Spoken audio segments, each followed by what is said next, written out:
Pemirsa, kasus pembunuhan di Kecamatan Sinar Peninjauan Kabupaten Oku terungkap motif tersangka tega melakukan pembunuhan terhadap sahabatnya dipicu karena masalah pribadi dengan korban.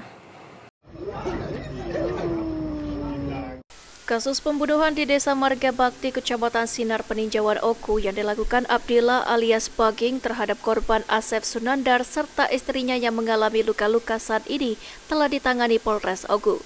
Dalam kejadian ini, tersangka dan korban merupakan sahabat yang sudah saling mengenal satu sama lain. Namun karena dipicu masalah perkataan dari korban, akhirnya tersangka merasa tersinggung dan emosi lalu menghabisi nyawa korban.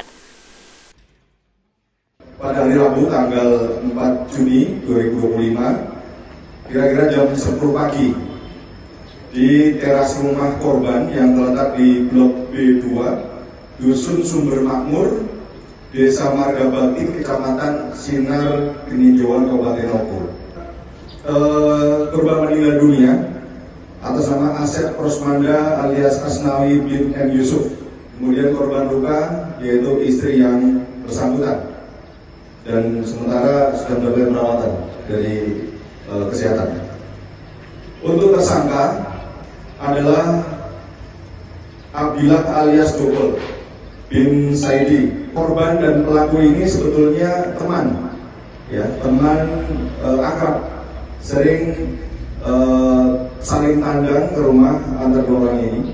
Sementara itu, Kapolsek Sinar Peninjauan Ibda Suherman mengungkapkan, jika tersangka memiliki riwayat penyakit, sehingga saat korban mengeluarkan ucapan yang menyinggung perasaan, membuat tersangka emosi dan membunuh korban, serta menganiaya istri korban hingga alami luka serius.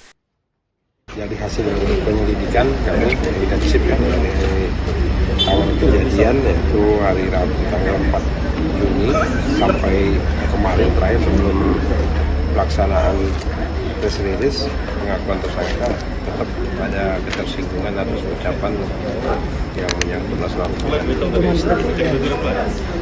karena memang tersangka ini ada penyakit darah rendah.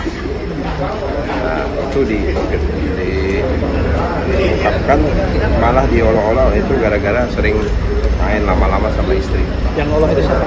Kayak korban. Korban antara yang perempuan atau yang laki-laki? Yang laki-laki pada saat dia ngobrol di teras rumah. Kejadian pembunuhan antara korban Asep Sunandar dan Abdillah sempat menggemparkan warga Oku, khususnya di Desa Marga Bakti, Kecamatan Sinar Peninjauan. Dari Kabupaten Oku, Yunin Yuniki, PAL TV.